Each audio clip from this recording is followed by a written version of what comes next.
yacht, so you can just move your whole house. Listen, some of us didn't get into ETH that early.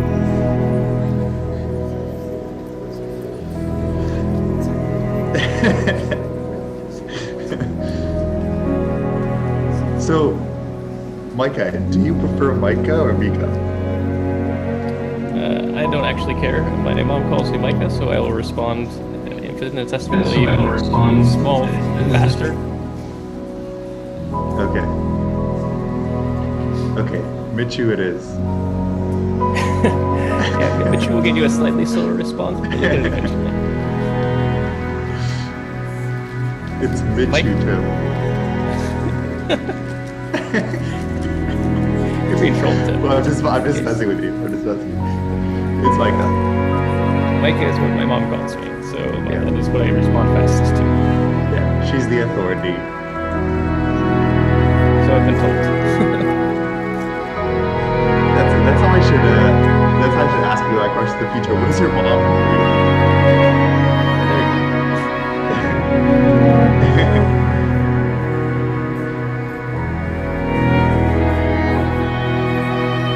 Almost universally guaranteed the fastest response. Yeah. Even if I got like a name the friends call them, they're still gonna be slower than I get one called them. Yeah, you also get a faster response in that they tell you the answer faster when you ask them. Because what happens when you ask them, what do I call you? Like, for example, if you ask me like, oh, what should I call you, you know? Well, there's like a spiel, right? Yeah, well, why is my nickname? But my first brother, and then like, if you're Indian and you can pronounce that, then go for it, or, you know. You get a nice long answer first. You're gonna say, "What would your mom call you?" Yeah. Yeah.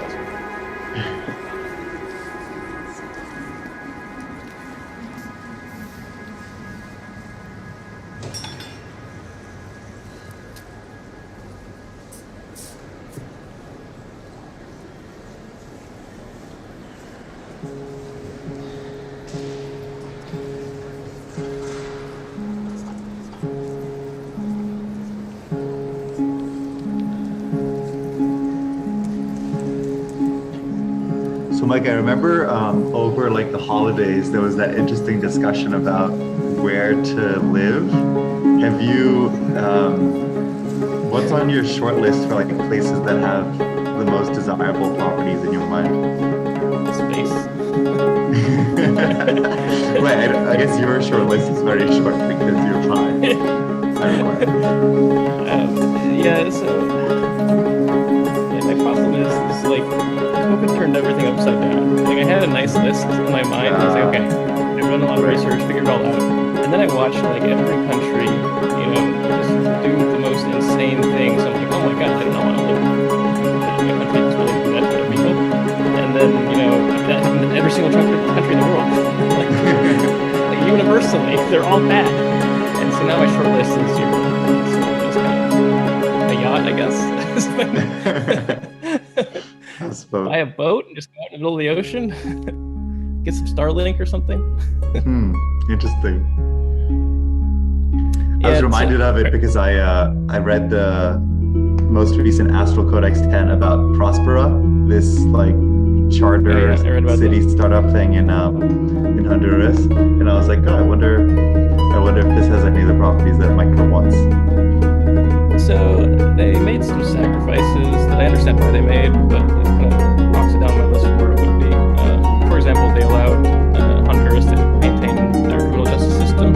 So you are living in a country with a horribly corrupt criminal justice system, basically, just right off the bat, which isn't great. But it's also not terrible because you can leverage the corruption. Like what I've learned in the world is you have two choices. You have a very effective and efficient government, or you have a very ineffective and inefficient government. Both of them have their problems, right? An effective and efficient government, if you do something that goes against like their desires, then they'll probably catch you for it, and they'll do something about it. Whereas ineffective government, like they don't actually provide any services, but also, if you go against the status quo, no one cares, basically. And so it's not necessarily just an immediate write-off having an ineffective government. But yeah. It also might be because the ways in which you go against the status quo are probably too nerdy for them to care about. Whereas there's a bunch of going against the status quo that they would absolutely care about and shut you down, like coups or taking money away from them. Exactly. So like if I'm building a censorship resistant blockchain in Honduras, the Honduran government probably doesn't care. If I'm doing the same thing in US or Russia, they care because they have the global financial power that they want to retain. And so it's this it's definitely part of the factor is what set of things are you doing that's outside of the social norm.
Hi, everyone. Welcome to All Core Devs number 110. If you've been hanging around, you might have seen that we accidentally streamed some of the audio of the pre-conversation chat. So now onto the official agenda. Let me just post the agenda in the Zoom chat right here. So I guess the first thing is that Berlin happened yesterday. As most people on the call are probably aware, there was an issue with Open Ethereum around the Berlin fork block or slightly after. I don't know if anyone from the Open Ethereum team or anyone else wants to just give a quick summary of what happened and where things are at now. Hello.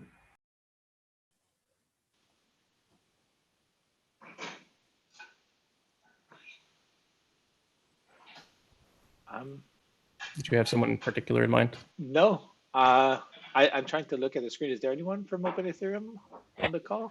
Hello, I'm from Open Ethereum. I'm actually, yeah, I can give you a small update. I don't have the full picture, but I have some, because I think that Marseille is not here now.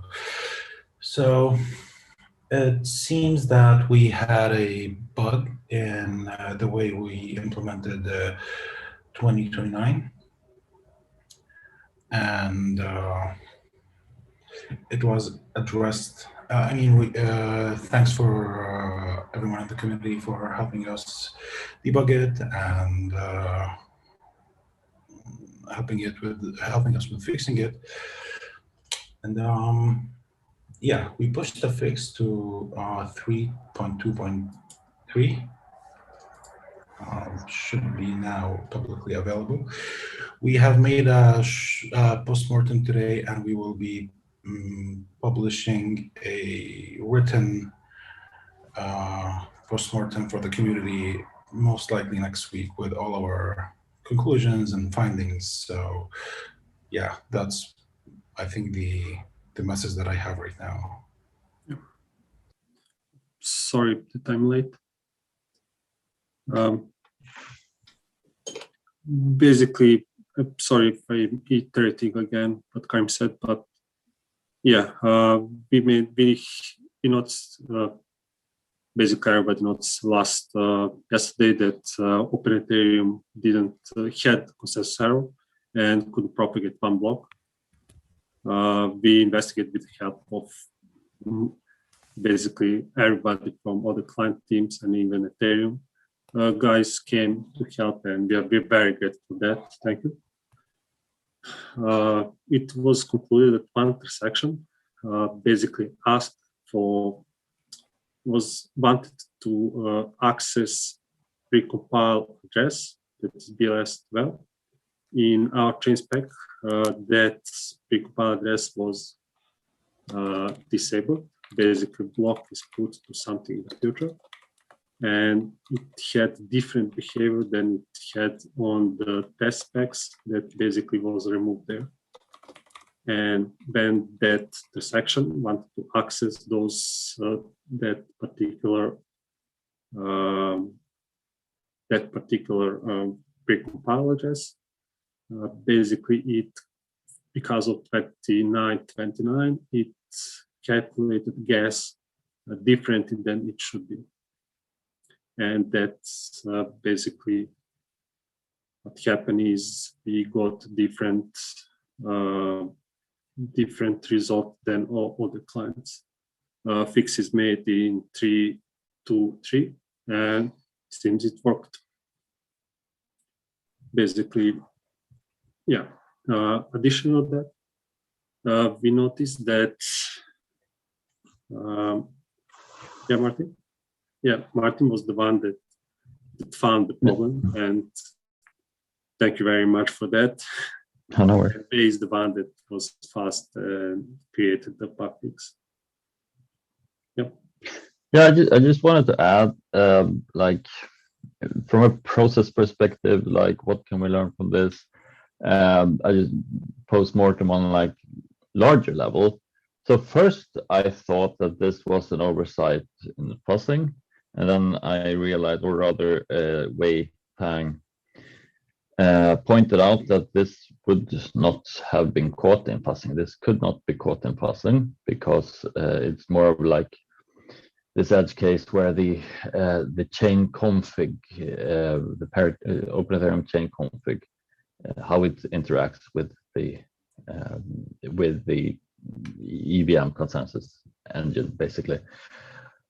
And also the reference test similarly operate on well-defined specifications. So the reference test also failed to find this. And I was kind of thinking, how could we possibly have found this? And kind of the only thing that I could possibly think of that would have caught this would have been if the Hive definition Hive chain configuration had been identical to the mainnet chain configuration, with the only difference being the numbers. But otherwise, I find it kind of hard to figure out how, how the whole process that led up to the hard fork and that led up to this consensus issue. I find it hard to see how it should have been better in order to avoid this.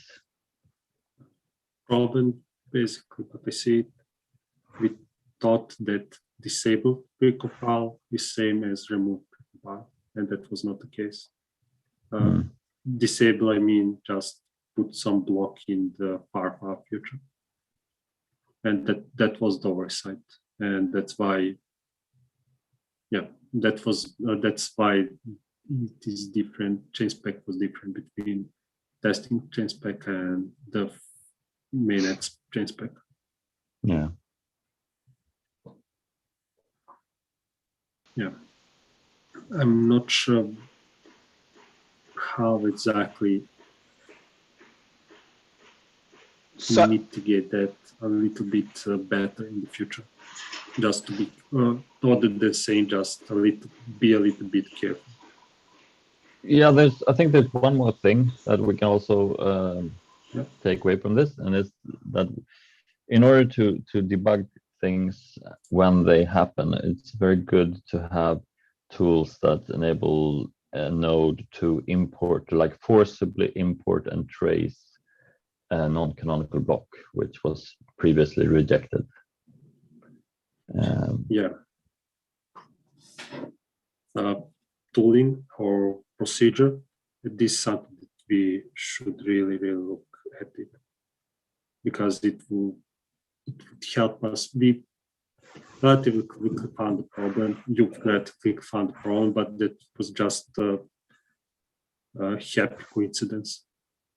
But we didn't have procedure that could lead us to that path.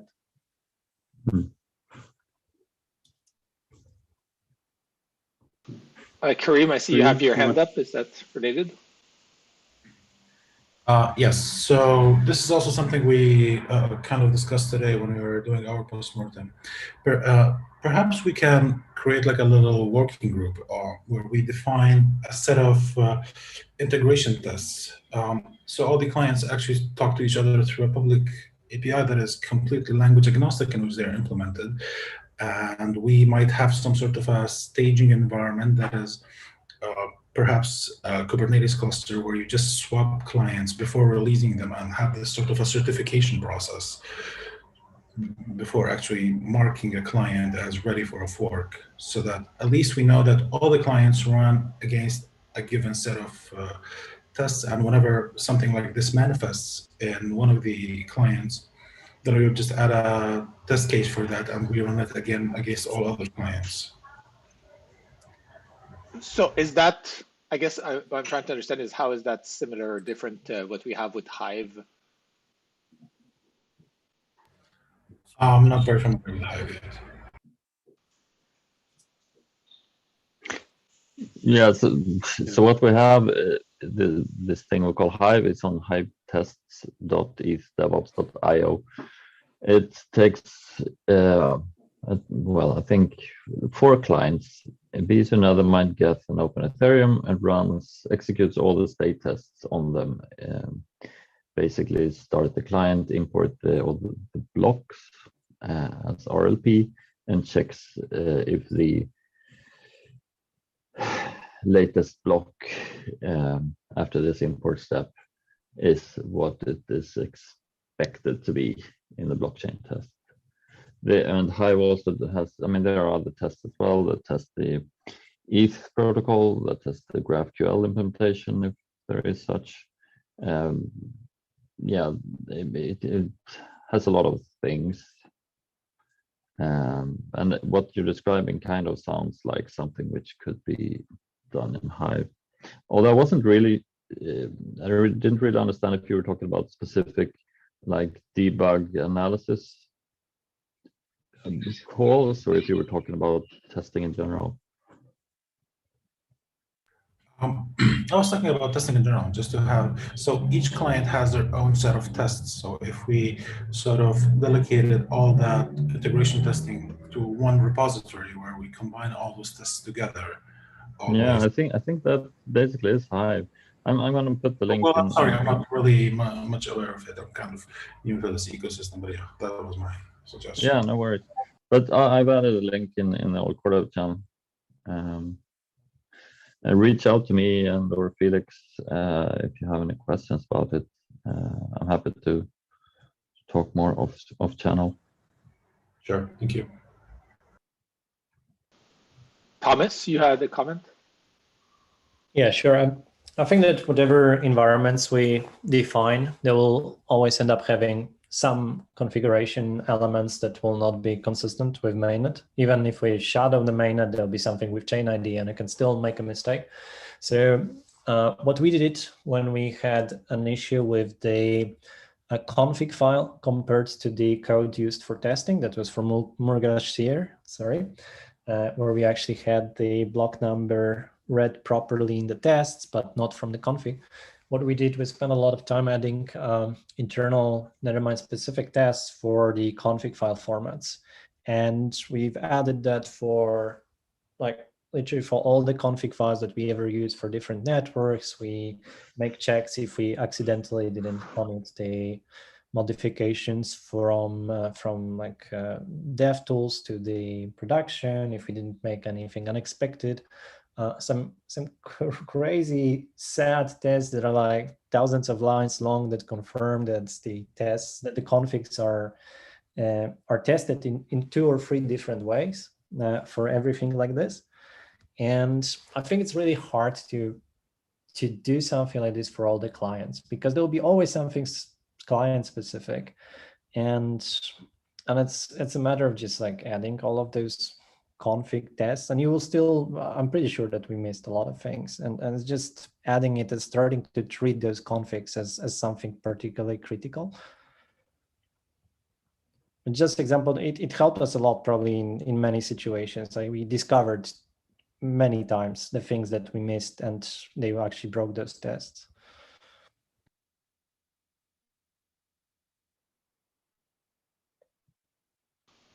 James?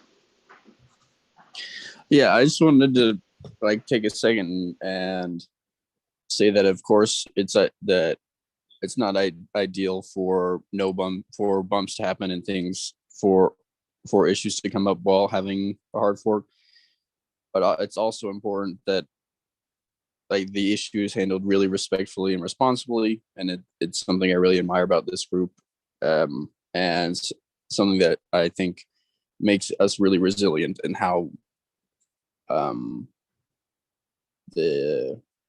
when issues come up, how they're resolved, and then how we work on them in the future. So I just want to like give a congratulations on the Open Ethereum team on how they've been handling the situation.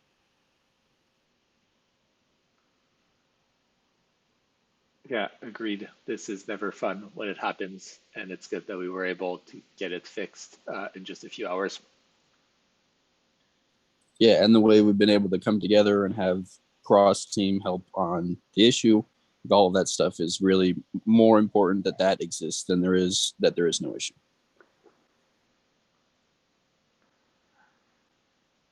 Thomas, I don't know if your hand is still up or you just forgot to put it down. Jogan? Yeah, I forgot to put it down, sorry. Okay, no worries. Yeah, Jogan, your hand is up. Yeah, I want to repeat the same. Basically, it was really great when all the guys came to one Zoom and just debug it, throw it ideas, and that's the reason why we responded to this very quickly, and it fixed relatively quickly. And shout out to everybody that was there. Thank you very much. I think in general, the main problem of Open Ethereum is basically it's a client that is maintained, that is built by a different team, and it is now maintained by a small team that still needs to learn what's inside Ethereum, what's in dark corners of Ethereum. And we spent a lot of time basically debugging, making it work, checking what's going on and how it's going on. And that takes a lot of our time. And because of that, we don't spend basically there. I could say that's one of the reasons why we didn't check our foundation and why we basically make that mistake for not removing it and leave it as it is. It's hard, to be perfectly honest. I want just to say that basically RGIME was only 2 guys working on Berlin. Now there's a little bit more of us, but still we're a new team. And that's why I appreciate a lot help that we were given in yesterday and today. Thank you. Thanks for sharing that. And yeah, it's a pretty massive effort to come and step in to take over an old code base with a new team. And obviously, as we've seen yesterday, there's a ton of people in the community that still depend on it. So yeah, it's really valuable work that you're all doing. I guess just before we move on, I understand, I guess, from this conversation, this is not an easy thing to catch, and there's not like a silver bullet. There's just one thing, Martin, you mentioned around having Hive run with like mainnet configs. Is that something we should look at? Should we take like a next step on that? I guess it's more like a note to self in the future to try to make the Hive specs more closely aligned to the actual mainnet specs.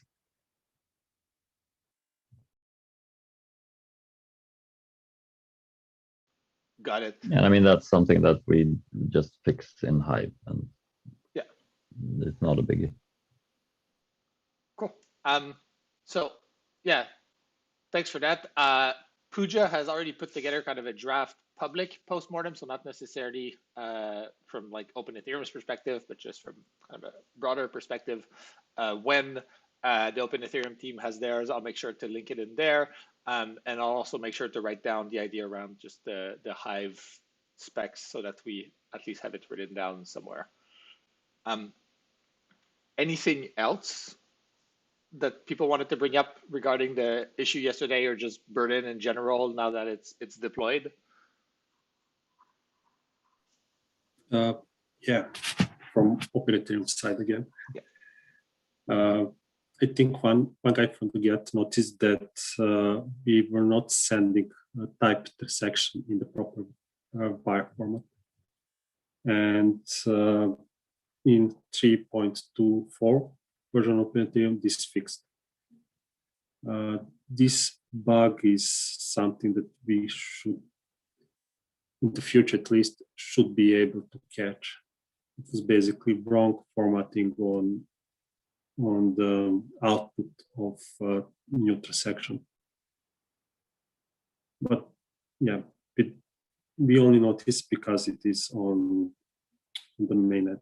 Maybe there were not a big amount of transaction, and because of that, it was like harder to notice that in the testnets.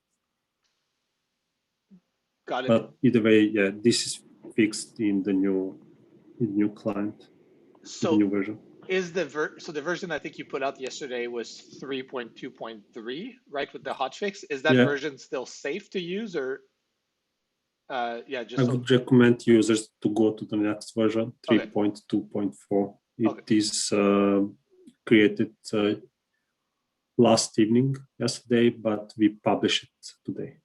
Okay, so people using Open Ethereum should use 3.2.4. Got it. Cool. And Thomas? Yes. So I was asking before if we could maybe put some effort into setting up part of Hive that would just test the encoding of all the types of dev P2P messages. And it would be actually very useful in the case like this of testing whether the access lists are RLP encoded the same way by all the network implementations. This is one area that we only test in Hive, I think, in the synchronization test. But we could do every single message separately, encoding and decoding for each client, just testing together decoders, because this, I think we do. We were discovering like these issues with the encoding of transactions to the very last days before Berlin, and the Open Ethereum missed this this encoding of the type transactions. So I think this. Are you passing the Hive test then for the ETH protocol? Yes, we are all Hive test. Okay, that's the question. We're looking at our integration tests and may not include Hive. Maybe okay. Having said that, I can see that probably the new transactions are not in Hive because I don't see that many failures that I would have expected otherwise.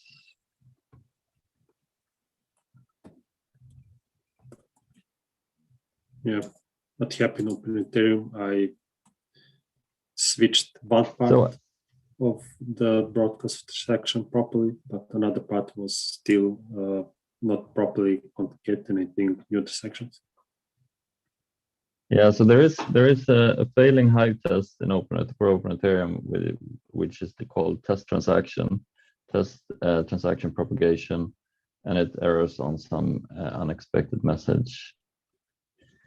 I'm not sure if it's due to the actual error that was present or if this is an always failing test, though. So I can't say. But yeah, if it is not yet in Hive, it should be added, and the goal is, yes, to have all the network packets tested in Hive. And Felix and Rene Lubo has been working a lot on that. I think conclusion is maybe that clients, including Open Ethereum, should focus more on the Hive and be familiar with Hive interworkings.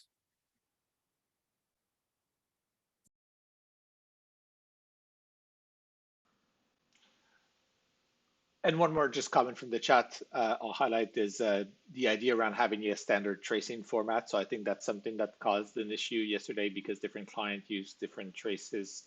Yeah, it can be harder to find where the divergence is between two implementations if the trace outputs are not using the same format.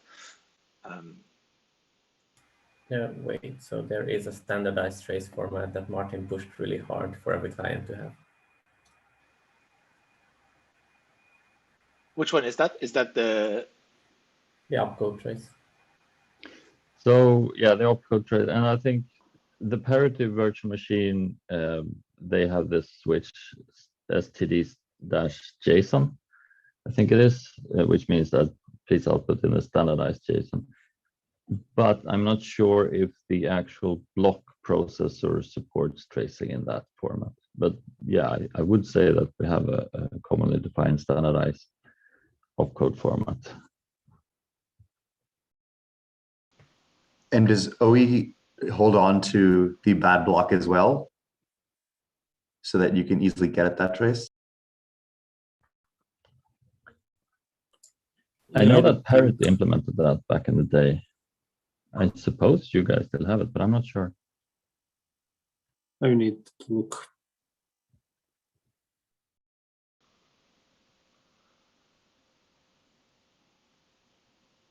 Okay, so I guess, yeah, that's definitely something that's worth looking at offline.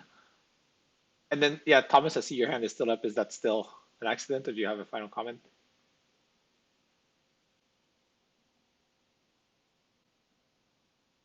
Oh, hand out. Cool. Anything else on Berlin? Okay, well, thanks, everybody. It's done after over a year. It's on mainnet.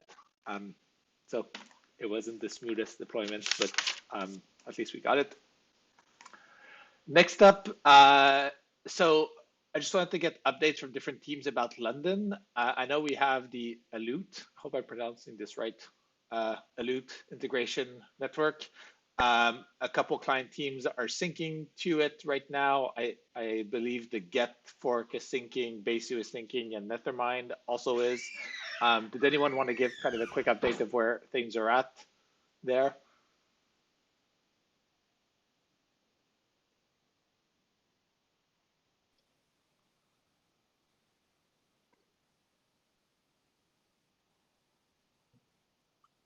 Hi, as some of you may know, I'm from Nethermind team. I'm working on 1559, among other things. Basically, we are ready with our client and we are in sync with London DevNet. So that's it from Nethermind.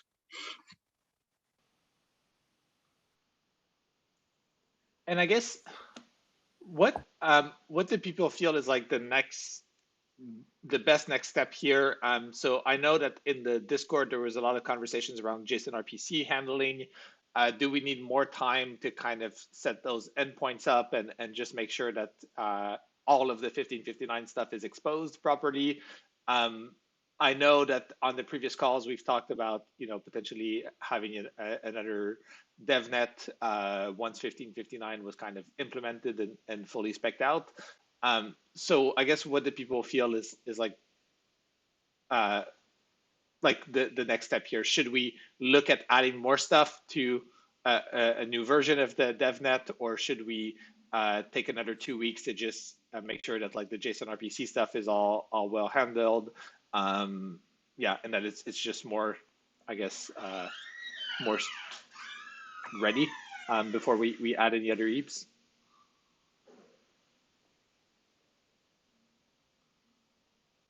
Is the JSON RPC changes fully defined now?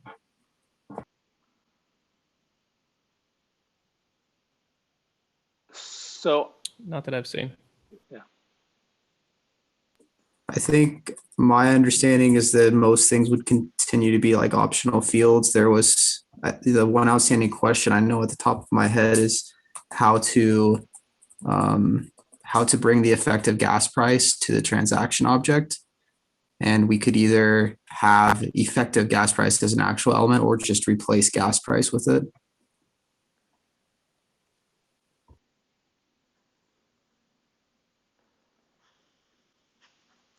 Thomas, your hand is up. Yeah, I think there'll be some work on the JSON RPC that we'll have to pick up for the EIP 1559. So this is already a bit of discussion and focus for the next month or two.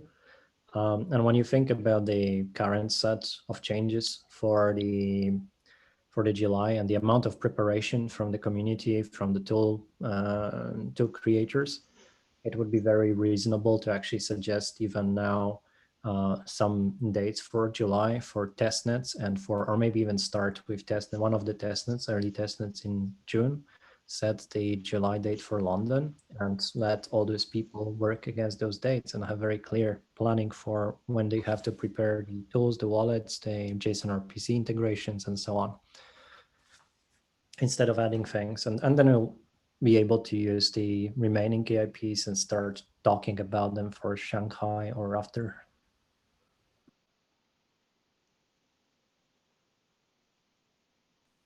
I'm not sure why we can't do that and also continue working on these EIPs. And if they can make it by those deadlines we set now, then, we do that. But if not, then they don't. I think it's not only us who need to do the work for the release. Like even if we continue and suddenly we'll include them, that introduces a bit more of the uncertainty of the amount and scope of work for the tool providers, especially with the big change like the EIP 1559. They want to have a bit of better planning around it and testing. If we introduce something in June as a new EIP, then suddenly they'll be having to focus on the new changes, that get distracted, and maybe they'll miss some critical testing at the last stages.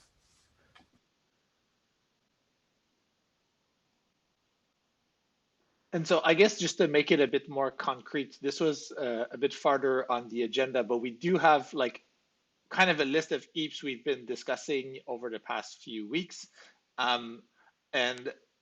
So the list, I'll just read it out. There was 3403, which is disabling the refunds. 3198, this is the base fee opcode. This is already in the DevNet. 3074, this is auth and auth call. 2537, this is a BLS precompile, and 2677, that was limiting the size of init code. I guess out of those, I know that 3403 had been mentioned as kind of needing to go alongside 1559 for security reasons. Is that still the case? And if so, should we just bring it in now so that people know they have to implement it?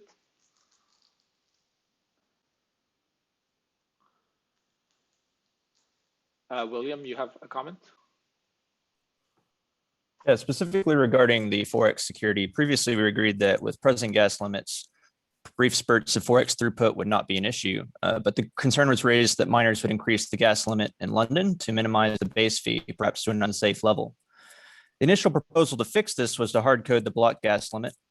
That proposal was defeated in part because miners have responsibly managed the gas limit. If that is changing with 1559, a hard limit would be better DOS protection than this proposal. But we can expect miners to continue to be responsible because they wish to minimize DOS blocks. If they are responsible, we expect their consideration for 4x possibilities to be a harder protection for the base fee. So to review, if we believe miners will push an infinite gas limit, it won't matter if the elasticity is 2x or 4x. If this is a major security concern, we should revisit the hard cap, though I would recommend a much higher limit than the original proposal. On the other hand, if we assume miners want to prevent each other from submitting DOS blocks, the base fee would be more secure with the possibility of 4x than just 2x. I also have some comments on storage, but currently this is contextualized to security for scope inclusion. Yeah, I think we mentioned that in the past, that miners really are showing great care about the network security. They also using the opportunities to look at MEV now. So this is offsetting already some of the potential losses from the EIP 1559 from their perspective. And even in this implementation on MEV, we see a huge majority of the miners behaving in a very cautious way when treating the network. So I would say they will continue to cooperate with core developers and the community to make sure that the network is stable. We see some of the side chains now actually losing the momentum because of going a bit too aggressive with the block sizes. And I think this is also a big warning sign for the miners. We've also heard over the last month or so some kind of threats that the miners would actually pick up some aggressive actions against the chain. Nothing like this happened, and I think we're very, very, very far away from that, because we simply don't see this kind of behavior from miners.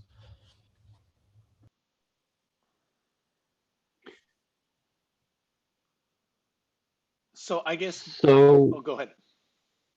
yeah, so I'm obviously in favor of 3403.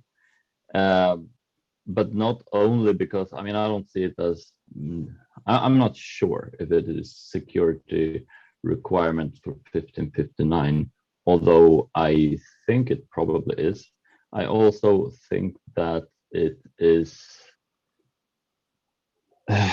correct because currently we have this stipend for clearing state, but in effect it means that you can do two try writes. You can write to one slot in one part of the try, and you can do a deletion, which is also write to another part of the state, and suddenly you only pay for like half a write, while in fact you did two writes.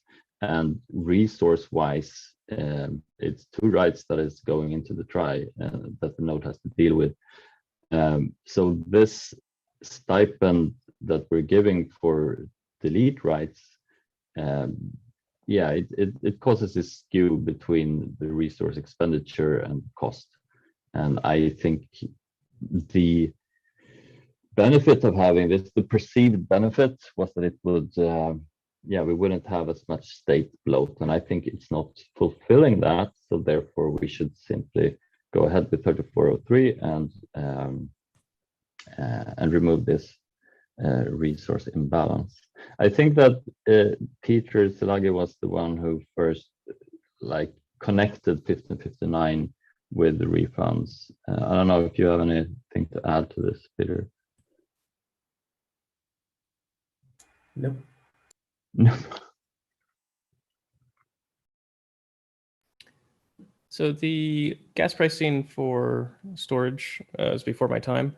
Is that when the gas pricing, when it was decided what gas prices should be for storage, was that based on long-term state growth costs, or just the reads and writes to disk cost,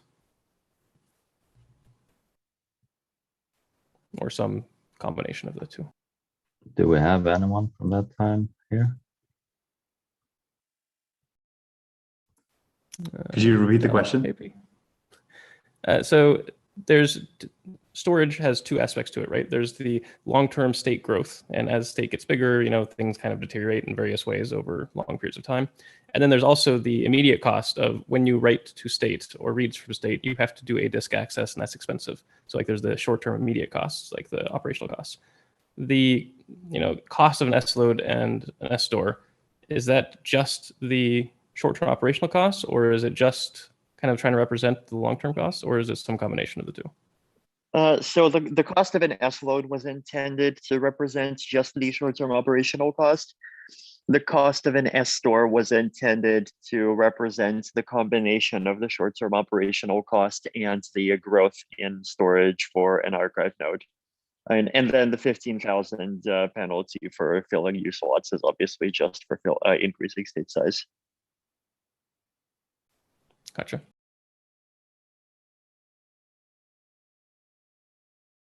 William, I don't know if your hand is just still up for last time. Yes, it is. So I agree that the long-term cost is the major component of S-Store. And for that reason, we should consider keeping the stipend in order to continue to incentivize good behavior and good design. Since the last call, 3 protocol engineers concurred in the Ethereum Magicians forum that this proposal punishes state cleanup and would therefore make state growth worse. Here are some excerpts. Sorik writes, quote, "The idea that users are going to get no refund or even discount for setting a storage slot to 0 and yet are dinged 15,000 gas for setting it from 0 to not 0 feels really horrible. It is the kind of ridiculous special case, one that absolutely will change the way I develop contracts, as that 15,000 gas transition through 0 penalty will light up my test cases as a very large and annoyingly avoidable by using 1 as the new 0 cost that should make one pause and realize we have incorrectly modeled this," end quote. Boring Crypto of Sushi Swap concurs, writing, quote, "In this era of very high gas prices, protocols will compete on gas efficiency. 1 will be the new 0 for me," end quote. Therefore, the storage bloat motivation for 3403 should be replaced with an acknowledgement that the proposal incentivizes protocols, interfaces, and users to bloat storage. The long-term costs of S-Store should be considered, especially while we don't have a firm proposal for the long-term garbage collection and cleanup.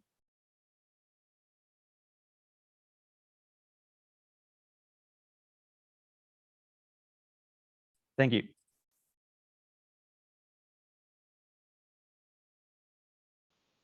Okay, so I just shared the comments that you quoted, William, from the ETH Magicians thread. And then in the chat, there was a request to try and have kind of think through this stuff async. So is that something people want to do? Kind of try to think through that before the next call, async, and then make a decision about it, because it seems like there's a lot of information to consider.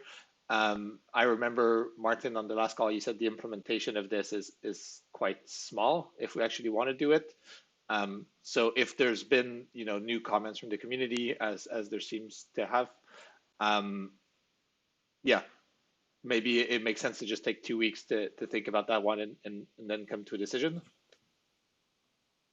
Yeah, I'm not sure if this is, I mean, this is not like, I have a feeling that this is a somewhat contentious thing. Some people want it one way, other people want it differently. Sure, debate is nice in offline form, but I don't think it's going to be resolved. At some point, we're going to have to make a call. We can push it forward, fine. But I have very little hopes that this will be resolved and like everyone agrees on some outcome. Got it. So in that case, I don't know, do people have strong opinions already on the... I do.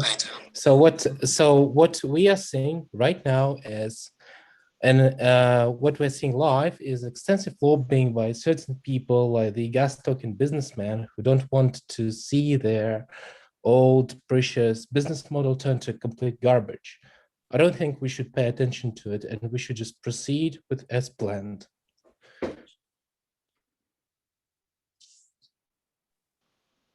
And I agree. Okay, so Turbo, Geth, and Geth, just for people listening, and Scar, you have your hand up. Yeah, but I just like wanted to ask basically in case we don't make a decision today, and I think I basically tend to agree with what people just now said. I would also prefer like a decision just to conclude it today. But like if we don't do that, the question would just be, what does it mean for the DevNets? Would it not at least make sense? Because if we say it's at least still potentially part of the core, even minimal London, then I think it should maybe be included in DevNets as soon as possible, together with 1559 and the base fee, even before all the other kind of more optional EIPs, if those ever kind of make it into London or something. So I would, in any case, independent of whether we make a decision or not, I would at least propose that we try and add it to the DevNets as soon as possible. Got it. Oh, sorry, Yeah, you can Vitalik go had ahead, his Tim. hand up.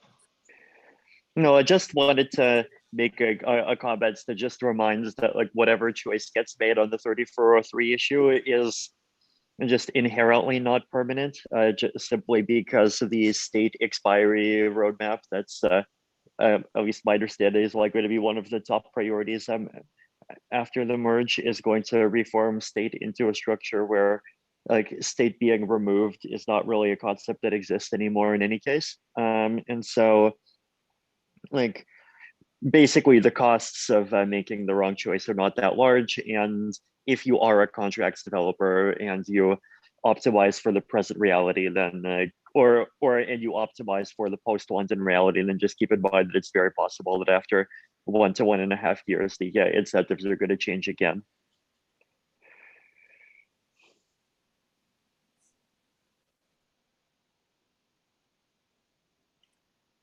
James? Yeah, I just wanted to say that over the last couple calls, and we've talked about it, like I understand the position that William's coming from. It does feel like we're going through permutation. A lot of the things that he discussed, we have addressed in previous calls, and going through additional permutations of those same things, I don't think is going to get us anywhere helpful. And I'd rather just go ahead with it from the perspective of the design isn't working as intended. And then with Vitalik's statement of the state stuff is being worked on independently, it just seems like we should go through, put it in, and revisit if needed after implementation and the fork. I mean, Got it. And Thomas? Just question for James. When you say we should just put it in, what do you mean by that? To have it go into the DevNet and then have it be part of what goes into London.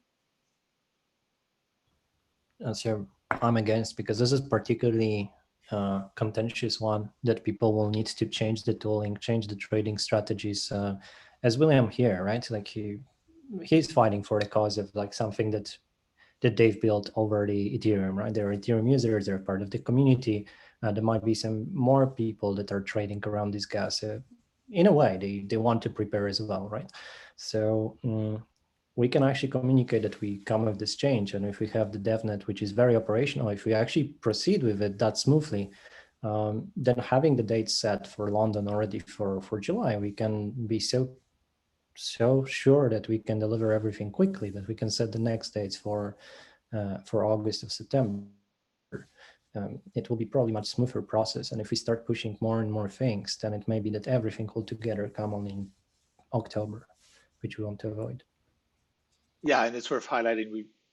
I'm not sure what the latest calculation on the difficulty bomb is, but as I understand it, like October is not even possible. The network will probably freeze before then. So it seems like I don't know. TurboGet and Get are obviously strongly in favor of this EAP. I'm curious. I note that Piper has said also strongly in favor on previous discussions. Yeah. Besu and Open Ethereum, do either of you have an opinion? It seems like Thomas. Yeah, and I guess Thomas, do you have like generally in favor, not for London. Open Ethereum, Besu, any thoughts?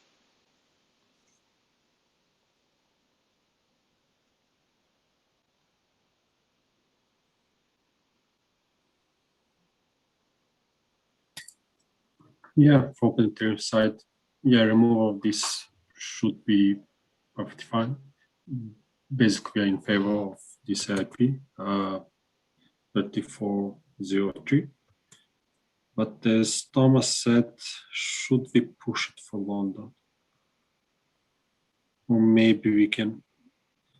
Priority for London is basically FIT 59. And base fee that's going to be included besides of that. This third thing that you want to include in London, that this shouldn't be a big change, but either way,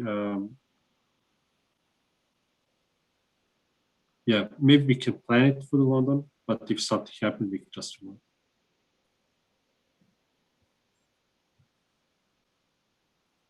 it. Yeah. Yeah, I see. Yeah, I was just going to say Micah's point, actually, that we can include it in the DevNet and have it not be part of one.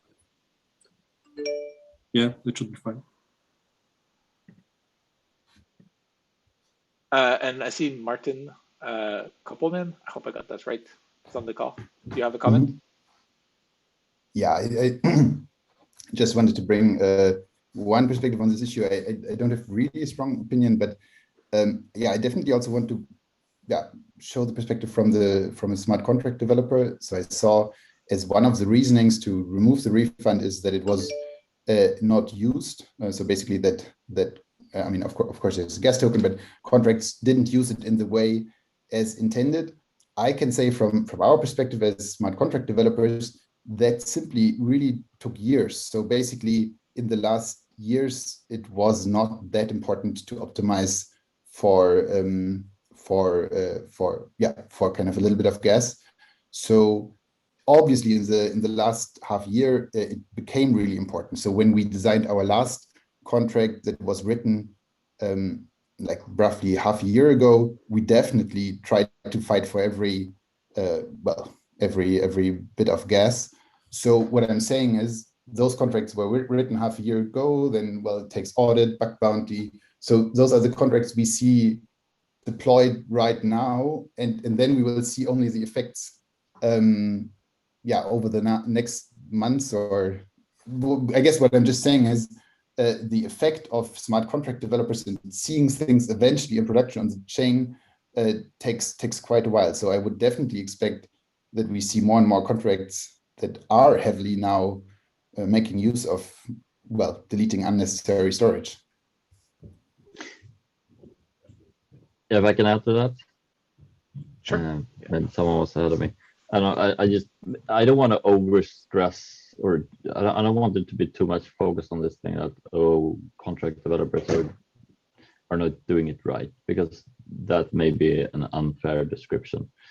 I think the main problem is rather the various gas tokens that just uses the state as a battery for to charge up and get back later on.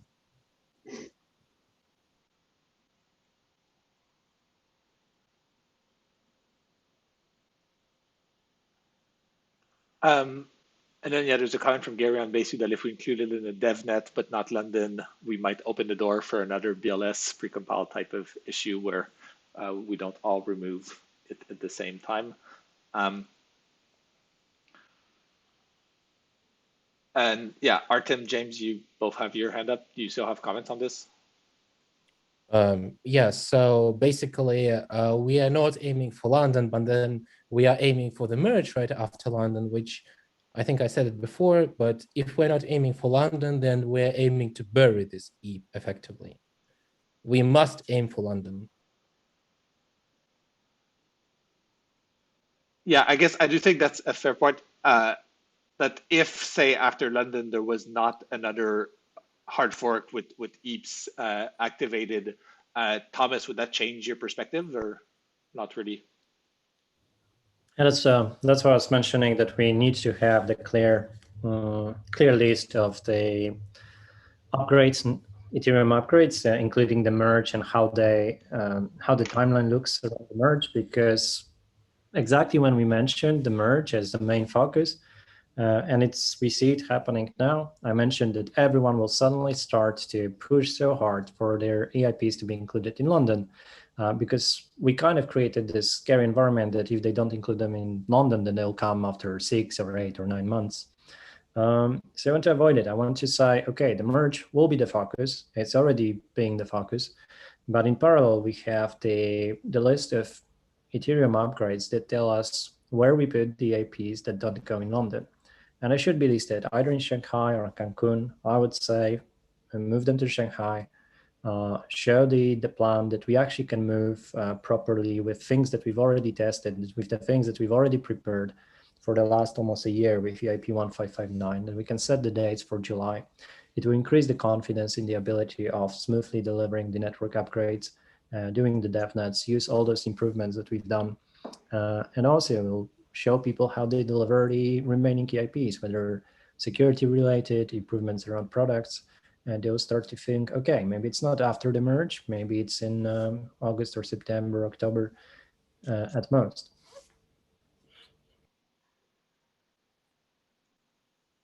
Dano, I see you have your hand up for the first time today. Yeah, so the contentiousness kind of bothers me. I'm thinking we should step back and see if there is a compromise that can be made. And the one that crossed my mind is the way that we account for refunds. Right now, the refunds account to the account and also to the total gas for the block, which is the source of the elasticity. Would a compromise be to just apply the refund to the account and have the total gas used in a block always go up and never be a benefit from refunds? This would, in some cases, kind of reduce it for some very heavy DeFi operations, but at the same time, preserve the market for in the utility that contracts have in these refunds. It's one thing I think worth considering, but I don't know how well thought out it is. It's something I've been sitting on for a while, but haven't very extensively wargamed on it at all. I've thought about things like that a bit, and I think the challenge is that like making refunds anything other than globally scoped just introduces a lot more complexity and a lot of special cases into the IP that would have to be tested. So it would just kind of complexify and bloat the whole thing pretty significantly. Yeah, and that's what got us in trouble with BLS. Rai, I see you also have your hand up for the first time.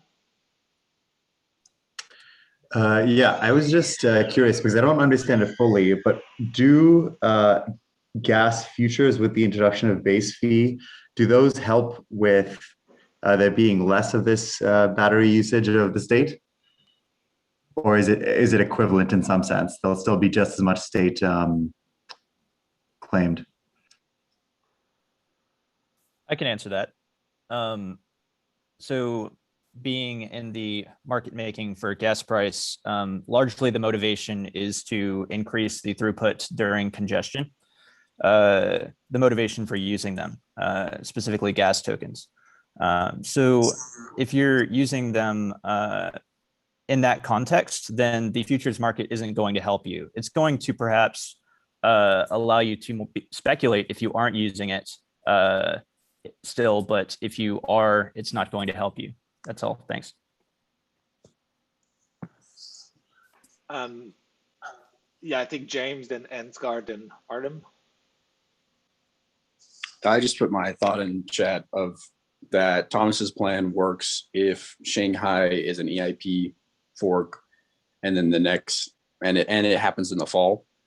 But if Shanghai is the merge and it's not really an EIP fork, then that likely wouldn't happen in the fall. And so then we should expand the scope of London.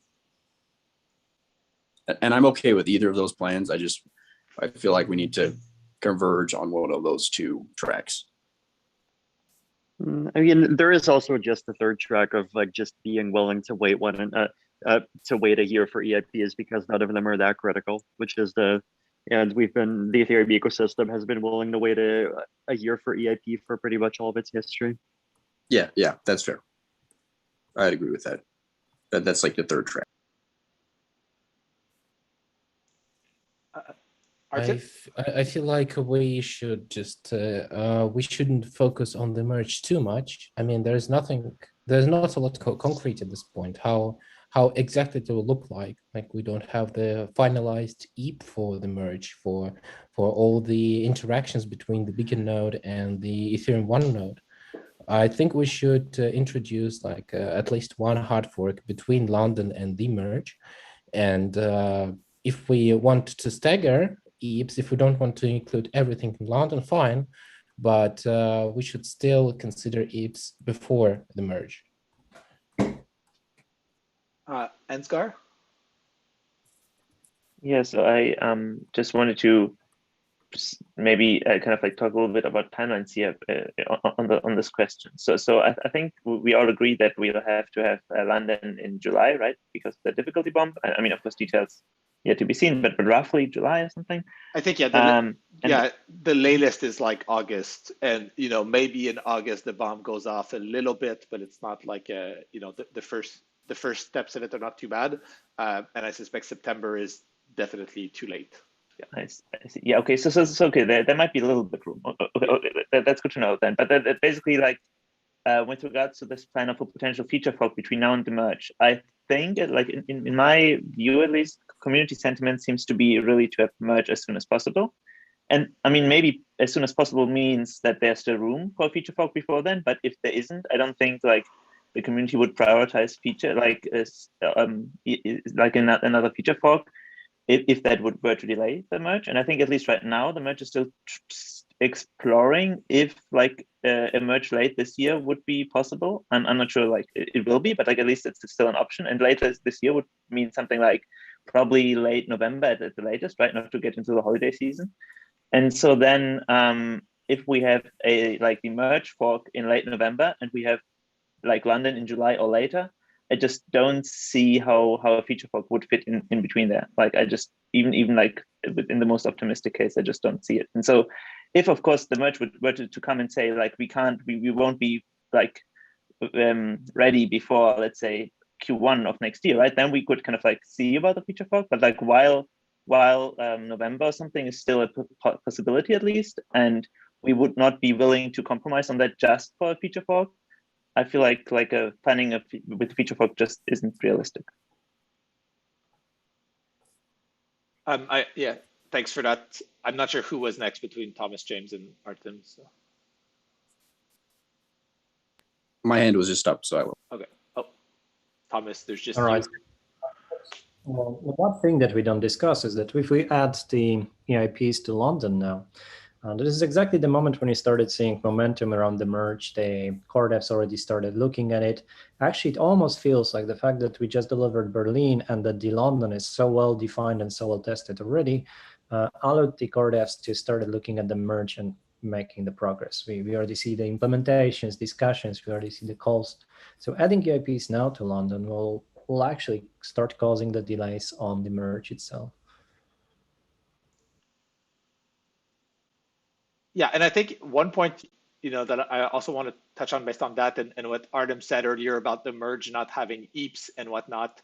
I think this is the main challenge with the merge is because it is, there's a lot of work to do to specify it. Core devs need to spend, just like attention on it. Like the EAPs will be defined by having people look at it and think through it.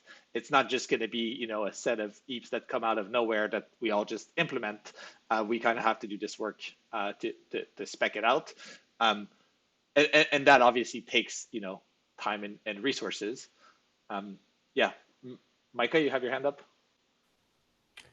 Last week, we talked about getting kind of a rough estimate of the difficulty of each of the proposed upcoming EIPs. Did we ever get that made? No, I'm not aware, but I think we just kind of went over the rough-handed estimate of is this how difficult. We didn't collect them, but on the call we did go through that. I feel like that is a fairly critical input here. There's EIPs like 3090, 3074 that are significantly larger than the base fee opcode, right? Like the base fee opcode, is an hour of work, and that includes testing. Like it's super simple. And then there's 3074, which is adding two also opcodes, but they're much more complex opcodes. And trying to say, you know, well, we don't want any EIPs in London, or we don't want something to distract people from the merge, I feel like that's not quite accurate if you just kind of blanket say all EIPs are equal, because they are very much not equal. I think it'd be valuable if we could just put together, you know, be more clear what we're speaking of. Like, are we talking about 3074, or are we talking about the base fee opcode edition? Like, there's just such a huge chasm between those two. I think base fee is already in the Alley testnet anyways. So I don't know if we're still, I thought we had already discussed last week that it was going to go into London. Potentially. I was using that one as just an extreme example. Yeah, not to take away from the point. Similar-ish EIPs, both opcode editions. I think there's two different. things. There's two things worth considering here. It's like what's the expected amount of work to implement something, and would it be the end of the world if we waited a year to have it, right? Which is, you know, maybe we can sneak in a feature fork between London and the merge. Maybe we can't. I think people have different, you know, estimates on that. So it's like a mix of like, will this delay London, and would it be the end of the world if we waited a year for it? And I don't know, maybe this is kind of a good question to ask folks here. Like, is there, out of the list that we've been discussing, I'll copy paste it in the chat here. Is there anything that people feel would be kind of the end of the world if we had to wait a year to have it in? I don't think it's generally, unless it's a security issue, it's ever the end of the world. But I would like to say that for 3074, users are spending about $25 million a month just on token approvals, and 3074 is going to reduce that by at least 30%. So that's going to save end users, you know, millions of dollars every single month. So if we push that out 12 to 18 months, that's millions and millions of dollars that end users are going to be paying, and you know, extra gas fees. So I think that's definitely and that's just such a small part of 3074. 3074 is going to allow for a lot of better interactions with the Ethereum network. So I think that pushing it out a year is not the best. I think a lot of people very much want it right now. Did we do any calculation whether 2 months of delay of EIP 1559 or 8 months of delay of EIP 3074 is more expensive to the users? I don't think we know the answer to that. On 5559, we simply don't have data until it launches as to what the end result is going to be. Like, we just are missing data that we can't get right now. We have data about what the current fees are, which are somewhere in the neighborhood of hundreds of millions of dollars a month. So, like, for EIP 1559 to not be a much bigger deal, it would have to somehow only skim off a tiny percentage of transaction fees. So I guess, you know, we've talked a lot about 3403, obviously, 3198, the base fee opcode, that seems like the least contentious and the smallest amount of work. 3074, I think, is something that's been pushed out by the community. And then there's these last two, 2537 and 2677. It seems like those two have not had, I guess, as much advocacy, for lack of a better term. What is their title? So 2537 is the BLS precompile, and 2677 is removing or capping the size of init code. And I don't know. The people. Am I correct Yeah, that Go ahead. init code cap is just like a constant change? Yes, I think so. Yeah, I was gonna say I mean, it's only a constant change, but I also don't see it as something that needs to be done. That's It's 2677. not something that needs to be done right now. It doesn't matter if we do it sometime later. It's just, it would be good to have it done at some point. That's how I see it.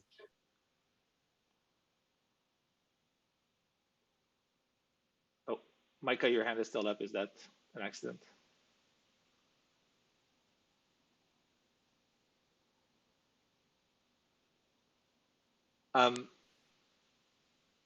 And I guess I think there's a few folks on the call. I see James and I think Kelly was there. I'm not sure if he's still here. About 2537, I believe. Is that something people, I guess, yeah, I'm curious if, yeah, James, you're on the call. Do you have any comments or thoughts on that? Not really. I mean, this has been ready to go since YOLO V1, if I recall correctly. So there's not really an update here. Okay, got it. I would like BLS in the next one if possible. I see utility in it. Yeah. We have it active on one silo testnet right now with no issues. So we're just gonna, I think the mainnet activation is in a couple weeks.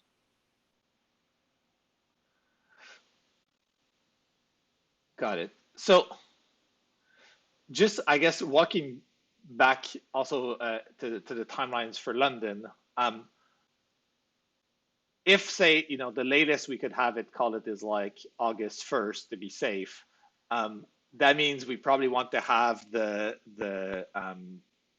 last of the test nets kind of fork a few weeks before that, ideally probably 3-4 weeks. So that means that, you know, early July, we need the last of the test nets, which means that if we want to have the first of the test net kind of at least a month before that, oh, sorry. I just said, so 1559, saying the latest possible date would be like August 1st, for example, Thomas. And just trying to, go ahead. Yeah, we're just going through hypotheticals. I wouldn't want to like put that kind of pressure on Tim right now. I wouldn't really feel comfortable with that. Yeah. I guess I just want to see if we did have it on August 1st, you know, when do we have to have client versions out ready for it, right?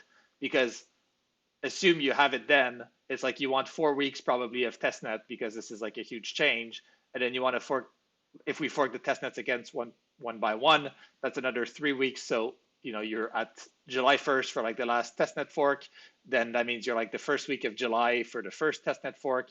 And if you want, you know, client versions out a few weeks before that, like 2 weeks before that, it means you're looking at like mid-June. Yeah, mid-June for the first testnet, which is basically 2 months from now, right? So in 2 months, we need to have client releases ready with full support for London, whatever London is. And assuming, obviously, this includes 1559, which is kind of the big change there. So I don't know if that changes kind of the nature of like what people think is possible in the next 2 months, and, you know, how much testing we have to do on stuff and whatnot. Yeah, Thomas, you have your hand up.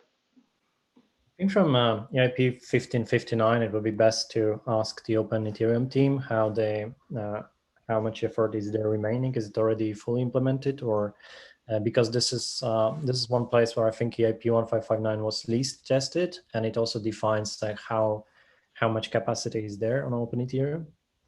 Yeah, that's a good point. Yeah, I can answer it. Our implementation is,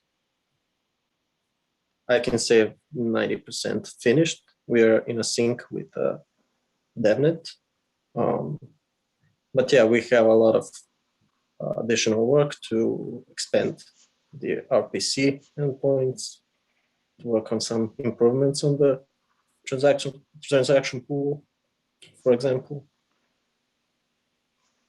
Yeah, but for the consensus part of the implementation, I think we are good. And lots of tool producers will have to make significant changes to transaction pool analysis because of EIP 1559. Yeah, we are ready.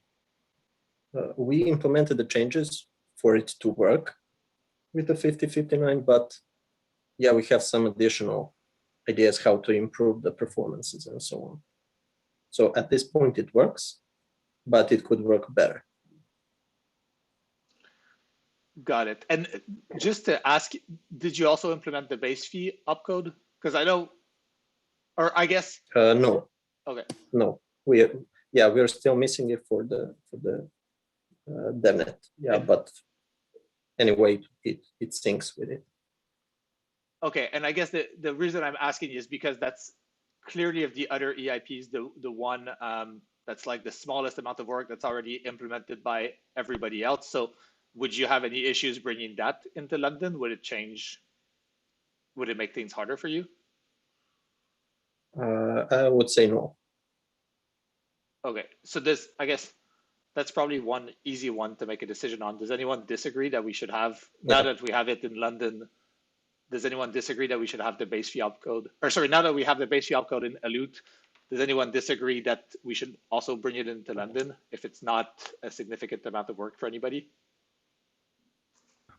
I think it's so simple that there is really no need even to decide now. Well, I guess if we decide it's the reason why I'd like to have a decision, it's kind of like what you mentioned earlier. It helps tools and whatnot know what's going to happen, because I know that there's a lot of applications that found it valuable if they could rely on it. And if we can tell them now that it will come alongside 1559, I suspect they can start designing around the fact that it's there or not. So that's the only point. If there's no reason to push back the decision, I think yeah, it's valuable to just state it now. So the chat says everyone's fine with base fee. I'll leave 2 seconds for anybody who wants to. Sounds fine. Okay, so base fees in for London. And then, yeah, so with regards to the rest of the list of EAPs, and knowing we only have 15 minutes and they're all kind of, I don't know, pretty extensive discussions, I'm not sure what like the next best step is. Yeah, does anyone have suggestions about how we go about for basically 3403, 3074, and then it seems like the last two are much less likely to make it in, just based on yeah, people bringing them up. One note on 2537. It might make sense for 2537 to be part of the merge work as well, because that it's come up with that. So it could wait, or it could be part of the merge. Seems like an okay thing. Micah? I would like to, if possible, I don't know if the Open Ethereum team has time, I would love to see their time estimates on each of those EIPs, just very rough ballpark sort of thing. Historically, Open Ethereum has been a little bit slower than some of the other teams implementing, just because they're a fairly new team and they're taking on an existing code base, which I know is very hard.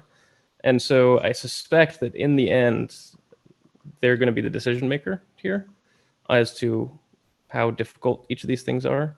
And so I would love it if they can chime in specifically. Like, I think their voices matters probably the most for when it comes to difficulty and timing.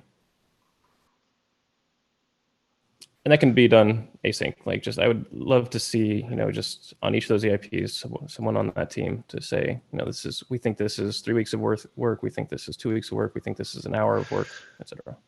And I think that's really valuable. I can also follow up with all the client teams over the next 2 weeks and kind of chat about that, like relative value and relative time, and further stuff that's still pending. Yeah.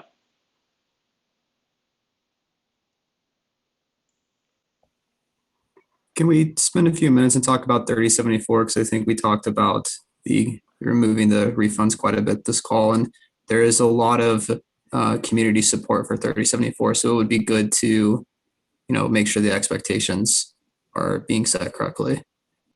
Sure. I guess, yeah, just we only have, 15 minutes left. We basically have 3 topics that I think are important to cover in the next 15 minutes. So 3074, I know, Thomas, you've been wanting to talk for 2935 for a while, and we've pushed it back a few times. And then I know Dano is on the call today to talk about a clique fix that's pretty valuable. So is everybody okay if we just take 5 minutes for each of those? And then maybe just starting with Thomas's one, because it's been pushed back a few calls already. Sounds good. Yeah, let's do it. Cool. Okay, so let's do 2935, then clique. I don't know what the EAP number is, 3436, and then 3074. 2935. I believe that we can skip the discussion for now. Okay, great.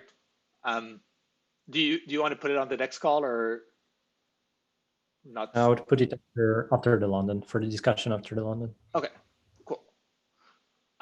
So Dano, then you had the expanded clique block choice rule. Do you want to give everybody some background, I guess, not only on the EAP, but kind of why the issues we saw around clique that led to it? Sure. So back in March, Goerli had a couple of chain halts. Because of the way click works, whenever it's time to produce a block, basically anyone within the rules can try and produce a block, and everyone picks the block that's most relevant. If you're the quote unquote in turn 1, you get a difficulty of 2 credit.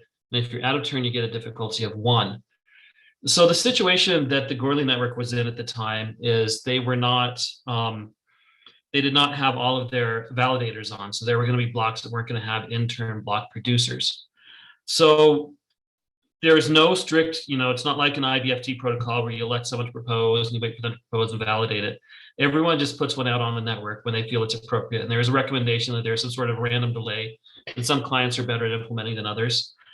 But what happened was essentially a net split happened. Half of the existing validators picked one block and half the existing validators picked another block. And because of the way click works, you couldn't advance either side of the block because there was less than half the validators validating that side of it. And because they had the same level of difficulty, no one was willing to switch. The first halt was a little different because one of the chains was actually shorter, because one of the net split sides had an in-turn block. And all of the Geth nodes were on that side because they have an extra rule to prefer the shortest block. There's in their code where they do their whether or not to do a reorganization. They cite a paper about selfish mining. And so they pick the shortest block. And then when they have 2 of equal size, they randomly pick one. That's their current fork choice rule. A lot of the other clients, they just pick the one that shows up first. So when there's a net split or an effective net split, you're stuck on the side until a longer or better block shows up.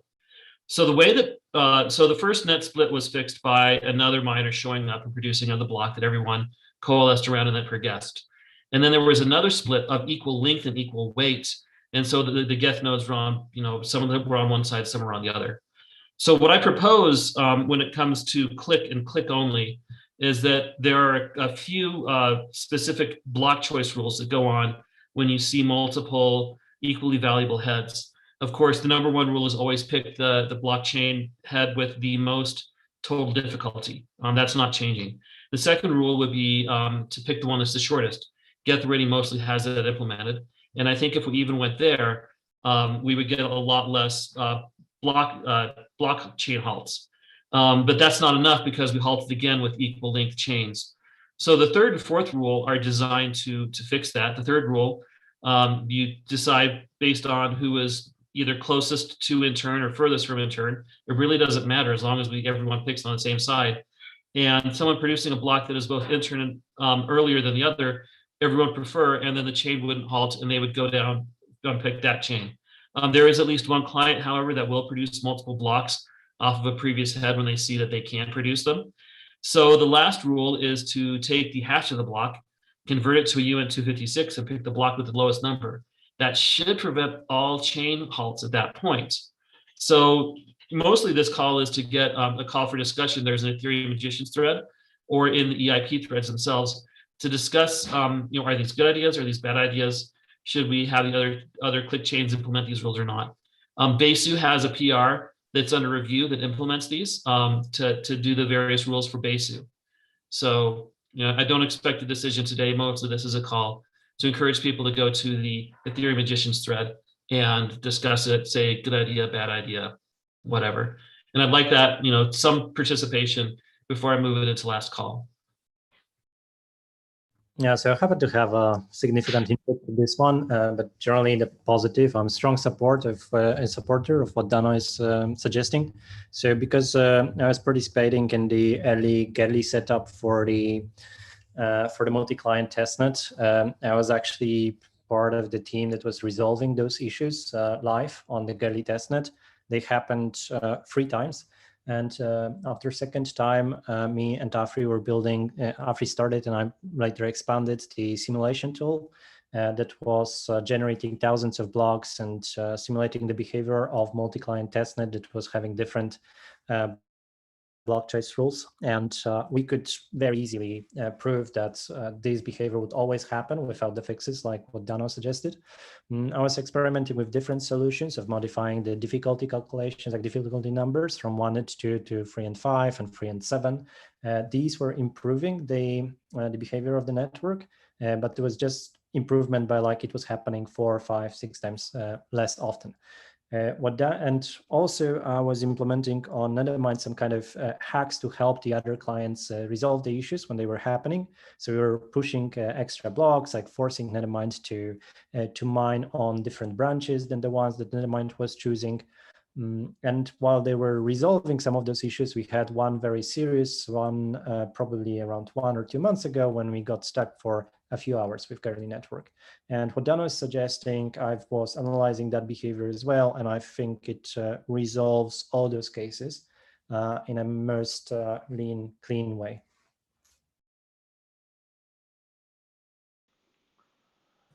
Are there any arguments against this that we've heard? I wouldn't comment against this because I think I need to think over the spec first. In general, the reason why this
Okay, yeah, and there's the Ethereum Magicians thread. Thomas also mentioned there's the Gordy and Rinkaby chat rooms, I believe, channels. Yeah, so I guess, yeah, we can discuss it there and come to a decision, but it doesn't seem like there's a opposition to it.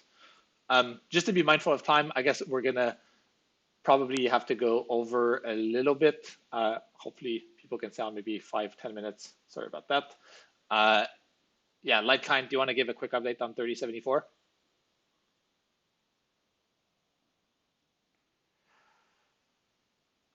Oh, okay. So then, Thomas, I see you have to head out. So maybe just before we do the 3074 update, and you can catch up with that after. One thing, so we had a kind of parallel conversation in the chat about the timelines for London. Basically, if we want to aim for mid-July, we probably need to have the client releases for the fork ready on May 15th, which means that's like a month from now. And the next call 2 weeks from now would be right before then. So we'd absolutely need to make a call about the EAPs on the next call. There were thoughts about potentially, oh, YouTube broke. Sorry, I guess, yeah, I'll fix it after. If someone can, yeah, I can re-upload the Zoom after. Okay, just because we have a minute, would people be okay doing a call, I guess, off schedule next week so we can discuss the different potential EAPs, or do people want to do that async? What's the best way? Yeah, what's the best way to just move this forward so that we don't just get to a call basically when we need to make the final decision for London, and that yeah,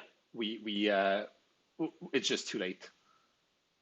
So there's a comment about a sync call being the best thing next week. Does anyone disagree with that? I think async is better, but we have not been able to successfully achieve that historically. And so I think falling back to sync makes sense. Okay, so I'll organize a sync call, and then in the meantime, I'll follow up with the different client teams to ask about the sort of effort slash time slash value ratio for the various EAPs. And we can discuss that on the next call. Yeah, so if people have to drop now, please do, but I think it's worth taking some time to go over the 3074 update, and people who have to drop can catch up on that in the recording. And I think I might have fixed the audio issue with YouTube in the meantime, but if there's still an issue with YouTube, I'll just re-upload the Zoom recording after this call. Oh, YouTube says it's working. Okay, so people didn't miss much except me fumbling, and we're gonna have a call next week. So, Light Client, over to you for the 3074 update.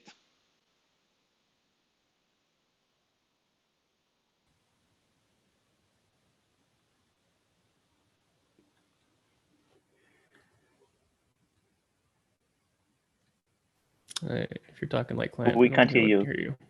Yeah, you're muted. I think your mic's unplugged. Not getting the little green bars. I mean, there's Sam on the call too. Yeah, I'm here. So the first update is on Monday, March 26th at noon Eastern. We have our next 3074 community call. So I just want to put that out there right now. I think Pooja has the rest of the information on that on the Cat Herders blog. We also have our second 3074 testnet that's going along. Right now we have Geth on it, and we're working on our open Ethereum implementation as well. It's going fairly well, I think. Ansgar, is there anything else that I've missed? Or hello? Hey, now we can hear you, Matt. Okay. Yeah, I think it would be nice if Matt, if you could give an update on the audit. Yeah, so as discussed in the last All Core Devs, we have been working on getting an audit set up to take a look at the specification for 3074 and to do some analysis on how it will impact contracts that are already deployed on mainnet. And we've got a couple of proposals, and I think we're optimistic, with the people who will be doing those audits, and the timeline can be completed by the end of May. So that's in progress. We're also looking at, finding teams to do the non-consensus related work to have 3074 be usable by users. And these are things like actually implement these invokers, audit, and statically analyze or formally verify them. So those are all things ongoing. The last thing to emphasize is that I think our team is committed, and I think there's a lot of other premier teams in the space who are committed to funding or providing developers to make 3074 happen in London. So the goal is to minimize the amount of work that current client developers have to undergo. So if there is a concern of, client devs not having time to deal with 3074, I think that the goal is to make this as minimal of, a task for client devs. If we have this audit, if we have the implementations ready, it's really about client devs going through and reviewing the implementations and doing the sanity checks.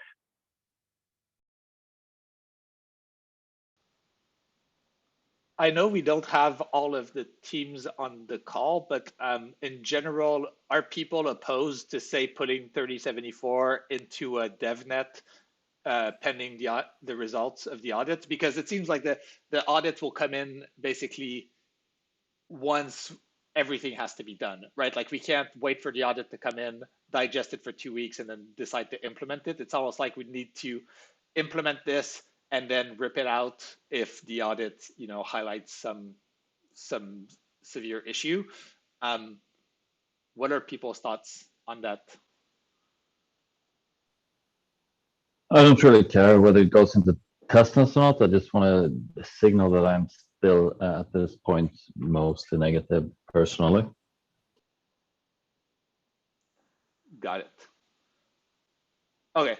I think. Oh, go ahead. On that topic, the tricky part with 3074, I think, is going to be getting everybody actually on board with it. Everybody we talk to at first says the same thing as Martin says and Alexi says, which is this sounds horrible, this sounds like a security hole, etc. And then, once you talk to them for 4 hours, then that kind of historically has gone away. Maybe it won't this time, but the tricky part is, getting a mind share of every core developer for 4 hours or however long it takes to convince them that this is okay. I don't know how to do that. I guess that's kind of the goal of the audit in a way, right? Is to have a document do that. I don't know. Out of curiosity, Martin, would an audit convince you, or do you think you would need something more than that? Like if an audit, Yeah, good question. Great. Yes. Sorry, I lost connection there for a while. If there was an audit made which covered both how it affects current contracts and also which covers the UX and possible UX, how people can shoot themselves in the foot with this, and the audit, if the audit alleviates my concerns in these areas, I am totally willing to be, then my concerns will be alleviated and I will not be against it any longer. I just feel right now that the evolution of 3074 has gone very, very quickly from like its inception to suddenly being just thrown into the next fork. And I just generally think it sounds scary that it's going so fast. So that's why I'm negative right now. It's not like, okay. Yeah, it's not like principle stand that I'm going to hold on to. Okay, I think there'd be value in making sure that whatever audit we get satisfies, in particular, the second thing Martin said, which is the kind of the UX.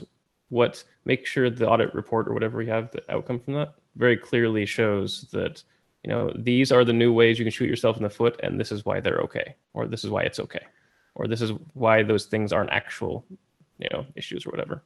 And I think on Not that just note, like if that is actually the result. Yeah, exactly. Obviously. Assuming that's the result. But on that note, William posted this in the chat, but Dan Finlay, who's the founder of MetaMask, wrote a pretty long explainer after last All Core Devs call. So I suggest anyone who wants to start to understand that reads that. Like it seems like it's a good kind of explainer, and from the point of view of someone who actually will have to deal with the implications of 3074. And maybe just to one last final comment on this. I just wanted to stress again, as one of the EIP authors as well, that I think Martin's concerns, and I think Thomas, although of course he had to leave the call, but I think he's in a similar position. I think those are entirely reasonable, and the only reason why we kind of try to fast track the CIP is really just that like there's a decent chance that like afterwards it might be a year without it, and it does, as Matt was kind of like highlighting earlier on the call, it does actually kind of like might make quite a big difference. So a lot of the application side people really are very interested in it, and so while there's still some chance, we just really want to make sure we kind of like try and take it. But of course, I mean, if we just can't quite kind of like alleviate all the concerns in time, then I mean, so be it, right? Then we just, of course, we'll push it along and hopefully have it in like another feature fork, and hopefully that'll be soonish or something. But I mean, yeah, that's our position. So we just really like the IP, but like, I mean, security considerations should never be compromised in any form. Cool. So I guess to wrap this up, as part of the kind of outreach or checking in with the different client teams that I said I would do, 3074 will obviously be a part of that, and I'll make sure to ask people, you know, from a work like implementation point of view, assuming the audit was positive, you know, how big can we actually do this technically for London? So we can at least sort that out. Yeah, we're already a bit over time, but any final comments before we head out? Yeah, I wanted to say something that helped 1559 stuff was we did the community grant with Gitcoin to get a multi-sig to help like collect some of the people that wanted to give funds, and that helped a lot. So maybe that's something to think about, like client or as part of a way to coordinate the stuff you're talking about. I'd be happy to talk about offline for that. And then the other one, I think. Okay, yeah, ping me offline. We're working on something like this at the moment. Okay, cool. And then the other thing is, I think this EIP in particular is the one for me that sits in the, if we had a fork in fall, it'd be really easy to do to make sure all this work gets done. Having to trying to get it into July is just like a lot more internal tension about that. But having it go in like mid next year is all like severely impacts usability and all this stuff. So like the not being able to do this in the fall, I think this one to me fits it's not worth waiting a year for, but it's still kind of like without the fall version, it's kind of hard to reconcile.